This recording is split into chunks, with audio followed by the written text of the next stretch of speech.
افکار دوبارہ تھوڑا سٹیبل ہونے لگے اور مسلمانوں کی کھوئی ہوئی عزت بھی انہیں واپس ملنے لگی۔ لیکن اب جب مسلمانوں کو تھوڑی کامیابی مل چکی تھی تو اس سب سے 600 سال پہلے رسول اللہ صلی اللہ علیہ وسلم کی کہی ہوئی حدیث کے پورے ہونے کا ٹائم آ چکا تھا۔ تو اس سب سے بہت دور چنگیز خان نے منگولیا کو یونائٹ کر لیا تھا اور بہت تیزی سے ہر طرف اپنی طاقت بڑھا رہا تھا۔ چنگیز خان کا اصلی نام تیموجن اور اس کا باپ منگولیا کے ایک چھوٹے سے قبیلے کا سردار تھا، لیکن تیموجن کے بچپن میں ایک دوسرے قبیلے نے اس کے باپ کو سیکریٹلی زہر دے کر مار دیا تھا، جس کے بعد تیموجن اور اس کا پورا خاندان بہت سخت زندگی گزارتا رہا۔ اور کہا جاتا ہے کہ ایک وقت پہ تیموجن چائنا میں کسی اور کا غلام بن کر بھی رہا، لیکن پھر تیموجن نے آخر واپس منگولیا آ کر اپنے قبیلے کو یونائٹ کیا اور آہستہ آہستہ اس کی یہ مونگول ایمپائر بڑھنے لگی اور اتنی بڑی ہو گئی کہ منگولینز نے تیموجن کو ایک بہت بڑا ٹائٹل دیا، چنگیز خان، جس کا مطلب ہے سب سے بڑا بادشاہ۔ خان، یہ نام خان اس سے پہلے ٹرکش زبان میں بھی یوز کیا جاتا تھا، لیکن چنگیز خان کی وجہ سے یہ نام پوری دنیا میں ہمیشہ کے لیے فیمس ہو گیا۔ مطلب کچھ سرویز کے مطابق آج دنیا میں 2.5 کروڑ لوگ ایسے ہیں جن کے نام میں خان آتا ہے، جیسے کہ شاہ رخ خان، عامر خان اور آف کورس عمران خان۔ منگولیا کو آج بھی اگر دیکھا جائے تو ایک بہت ہی غریب اور عام سا ملک ہے، اور اس زمانے میں تو اس سے بھی بہت زیادہ کمزور تھا۔ اسی لیے چنگیز خان کے اس ایمپائر کے بننے کے بعد بھی منگولیا کے نیبر چائنا نے اسے سیریسلی نہیں لیا، کیونکہ آنے والے کچھ ہی سالوں میں چنگیز خان نے چائنا کی کیپٹل بیجنگ کو فتح کر لیا، اور پہلی بار لوگوں نے دیکھا کہ چنگیز خان کتنا ظالم ہے۔ اور اس کے ظلم کی کہانیاں تو ہم سب نے سنی ہیں کہ وہ لوگوں کے سر کاٹ کر اس کے پیرامڈز بنایا کرتا تھا، لیکن یہ ظلم چنگیز خان کا کوئی شوق نہیں تھا، اس ظلم سے اسے بہت بڑا فائدہ تھا۔ مطلب اس نے اپنی پوری فوج کو 10 آدمیوں کے گروپس میں ڈیوائیڈ کیا، اور پھر 10 سے 100 اور پھر 100 سے 1000 اور 1000 سے 10,000 کے گروپس۔ ناؤ چنگیز خان نے اپنی آرمی کے لیے ایک رول بنایا تھا کہ ہر 10 لوگوں کے گروپ میں اگر ایک بندہ بھی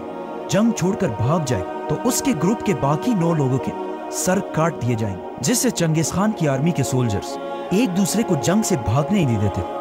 اور جو بھی بھاگنے کی کوشش کرتا تھا اسے اس کی آرمی خود ہی مار دیتی تھی۔ اس کے علاوہ چنگیز خان نے جسٹس کا ایک ایسا سسٹم بنایا کہ اگر کوئی بھی اس ایمپائر میں کسی دوسرے کا گھوڑا چوری کرے اور پکڑا جائے، اسے اس ایک گھوڑے کے بدلے 10 گھوڑے واپس کرنے ہوں گے، اور اگر وہ واپس نہ کر سکا تو صرف اسے نہیں، اس کے پورے خاندان، بچے، بیوی، ماں باپ سب کو مار دیا جائے گا۔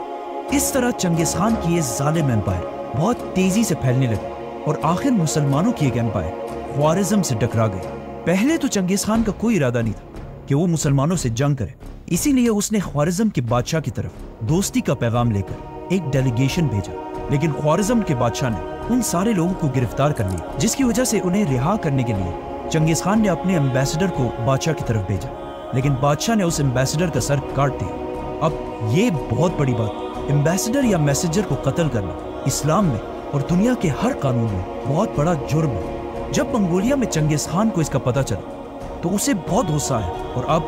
اس کی عزت کا سوال بھی تھا، تو اس نے اپنی سب سے بڑی فوج 1,00,000 کی فوج لے کر خوارزم کی طرف روانہ ہوا، اور یہاں مسلمانوں اور مونگولز کے درمیان اگلے 100 سال کی جنگ شروع ہوئی۔ چنگیز خان نے بہت تیزی سے خوارزم کی اس پوری ایمپائر کو ختم کر دیا، اور ہر سٹی کو فتح کرنے کے بعد وہاں کی ساری پاپولیشن کے سر کاٹ دیے، اور پھر ان کے پیرامڈز بنائے، تاکہ پوری دنیا کو پتہ چل جائے کہ چنگیز خان سے پھڈا لینا کوئی آسان کام نہیں ہے۔ چنگیز خان کے حملے سے پہلے خوارزم ایمپائر، جس میں آج افغانستان، ازبکستان، تاجکستان جیسے علاقے ہیں، ان کی آبادی 2 ملین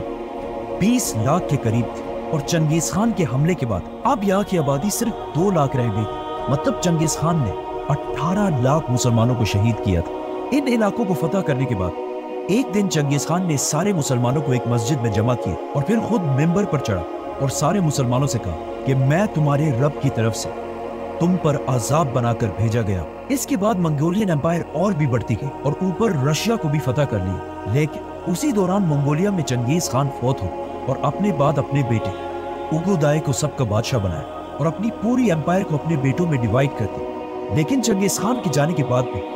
منگول ایمپائر ہر طرف پھیلتی گئی، اور آخر بہت سال بعد چنگیز خان کے پوتے ہلاکو خان نے ایک اور بہت بڑی فوج تیار کی، اور اسے لے کر بغداد